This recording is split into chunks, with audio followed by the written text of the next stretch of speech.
जय श्री कृष्णा। डेली हिंदू ज्ञान में आप सभी का बहुत बहुत हार्दिक अभिनंदन, स्वागत है।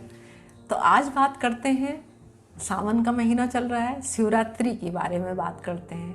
शिवरात्रि का नाम आते ही हम लोगों के दिमाग में जो आती है छवि वो क्या आती है कि जो फागुन के महीने में पड़ती है शिवरात्रि, फरवरी और उसके मार्च के बीच में जो फागुन का महीना होता है उसमें जो पड़ती है शिवरात्रि, साल भर में हम लोग उसी शिवरात्रि के बारे में जानते हैं। लेकिन आप लोगों को पता है हर महीने शिवरात्रि आती है। शिवरात्रि अभी सावन के महीने में जो आ रही है शिवरात्रि, वो सावन का जो महीना है उसमें कृष्ण पक्ष की जो चतुर्दशी होती है उसमें हम जो शिवरात्रि का पर्व बड़ी धूमधाम से मनाते हैं। इसका बहुत महात्मा है। इस दिन बहुत विशेष पूजा अर्चना मंदिरों में की जाती है, घरों में करते हैं और हम लोग इसको बहुत ही धूमधाम से मनाते हैं।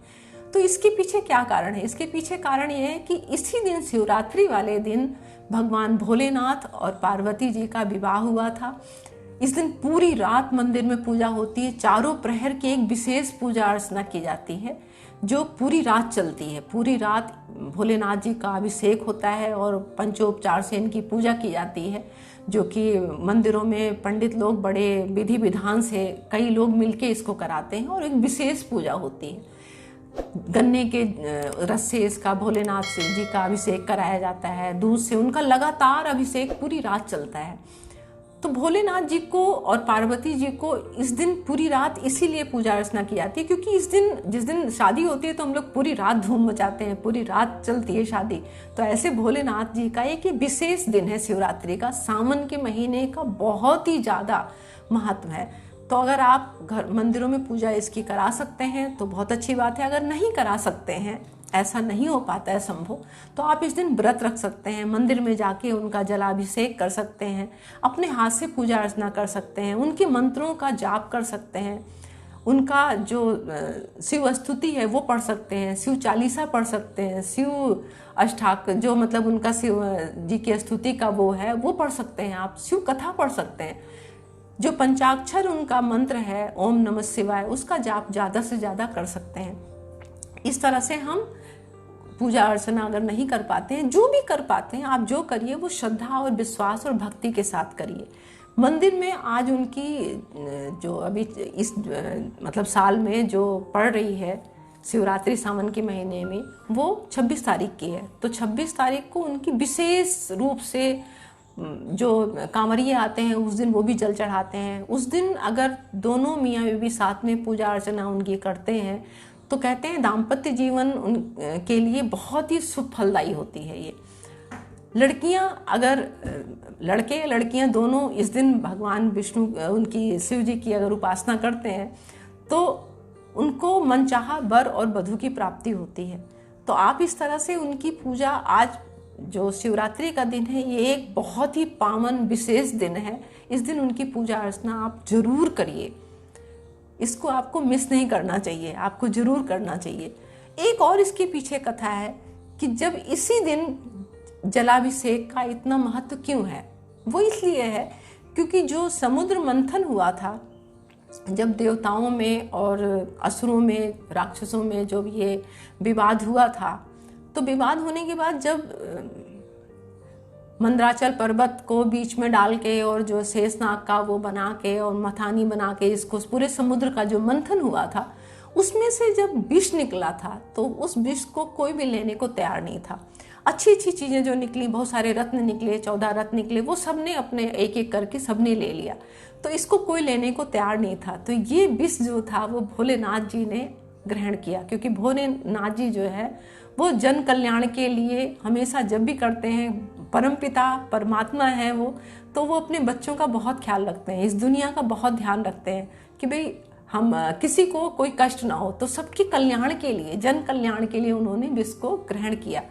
अब जब विष को पिया तो पार्वती जी ने कहा ये क्या किया आपने? तो उन्होंने भोलेनाथ जी को किया तो उन्होंने अपने जो विष था उसको कंठ में रोक लिया। अब उसकी गर्मी इतनी ज़्यादा थी, इतनी ज़्यादा थी कि भोलेनाथ का जो पूरा जो कंठ था वो नीला पड़ गया, एकदम से उनका चेहरा भी नीला पड़ गया और बिल्कुल बहुत ही मतलब बेचैन हो गए एकदम से वो। तो उनको शांत करने के लिए, उनकी जो इतनी ज़्यादा गर्मी थी विष को शांत करने के लिए देवताओं ने सब लोग मिल मिल के सब बहुत ढेर ढेर सारा उनके ऊपर जल चढ़ाना शुरू किया कि भाई ये गर्मी शांत हो। तो उस जलन को, उस गर्मी को शांत करने के लिए जब लगातार जलाभिषेक किया, बहुत सारे घड़े जल के चढ़ाए उनके ऊपर जो है, तो उसी दिन से ये परंपराएं शुरू हुई जलाभिषेक करने की। भोलेनाथ जी को जब जलाभिषेक किया जाता है तो वो धन संपदा और पारिवारिक सुख और कारोबार में सुख और आरोग्यता आपको सब कुछ देते हैं, जो जिसको चाहिए वो सब कुछ देते हैं। तो इसलिए इस दिन का ये बहुत महत्व है। और भोलेनाथ जी तो भोले बाबा है, वो तो बिल्कुल जैसे भी आप उनको मनाते हैं अपनी श्रद्धा भक्ति से, वो जल्दी से प्रसन्न हो जाते हैं। बहुत सारी चीज़ों का बस क्या नहीं चढ़ाना है इस बात का आप ध्यान रखिए।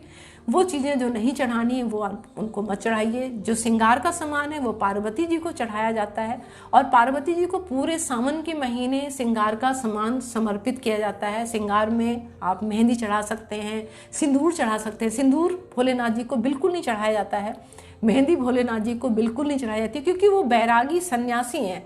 इन सब चीज़ों से उनका कोई मतलब नहीं है। वो चीज़ें जो वो ग्रहण करते हैं, भांग धतूरा, ये सब चीज़ें, जो बेलपत्र हो गया और मदार होता है ना, मदार का फूल होता है, वो चढ़ाया जाता है। जो विषैली चीज़ें हैं, जो ऐसी टाइप की चीज़ें हैं जो संसार ने छोड़ दिया है, जो ग्रहण नहीं करना चाहता है पूरा संसार, उसको किसी काम के लिए मतलब वो इस्तेमाल में नहीं आती हैं, वो चीज़ें भोलेनाथ लेते हैं। भस्म है, भस्म से उनकी आरती होती है, भस्म आरती होती है ना यहाँ पर उज्जैन में, जो भोलेनाथ जी का महाकालेश्वर जो शिवलिंग है, तो वहाँ पर इस तरह से उनकी अभिषेक करके और उनकी जो है मतलब उनको सजाया श्रृंगार किया जाता है।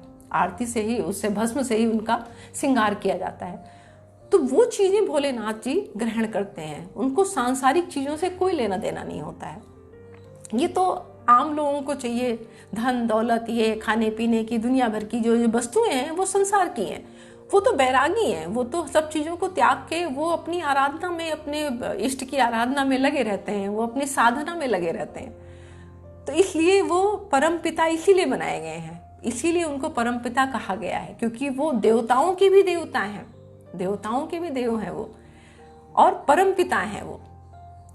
उनका कोई आदि अंत नहीं है भोलेनाथ जी का, इसीलिए उनको हम लोग परम पिता बोलते हैं। पार्वती जी को आप चढ़ाइए, सुहाग की जितनी चीज़ें हैं वो पार्वती जी को चढ़ाइए, और ख़ास करके सुहागिनें चढ़ा सकती हैं।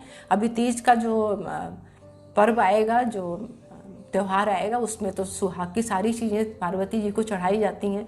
और पूरे सावन के महीने में कुंवारी कन्याएं हैं वो चढ़ा सकती हैं, सुहागिन औरतें चढ़ा सकती हैं, लेकिन भोलेनाथ जी को इन सब चीज़ों से आप मत चढ़ाइए, इन चीज़ों को, बाकी चीज़ों को चढ़ाइए। आप भोलेनाथ जी को चढ़ाइए और उनसे उनको प्रसन्न करिए।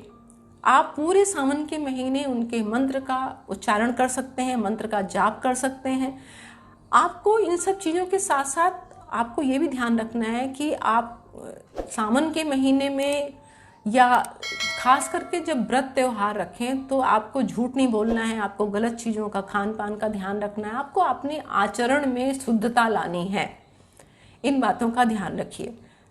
घी शुद्ध मिलता है नहीं मिलता है, जल शुद्ध मिलता है नहीं मिलता है, फल मिलता है शुद्ध नहीं मिलता है, ये सब चीज़ों को हम लोग कितना भी कोशिश करें फिर भी इन चीज़ों को हम लोग, हमारे कंट्रोल में नहीं है, हम चाह के भी नहीं कर सकते हैं। तो अपने आचरण को शुद्ध रखिए, अपने विचार को शुद्ध रखिए, अपनी मानसिकता, अपनी बुद्धि को शुद्ध रखिए, और इस तरह से आप उनका व्रत करिए, उनका पूजन करिए, और देखिए फिर कितना फलदायी होता है ये आपका जो सोमवार का, शिवरात्रि का व्रत।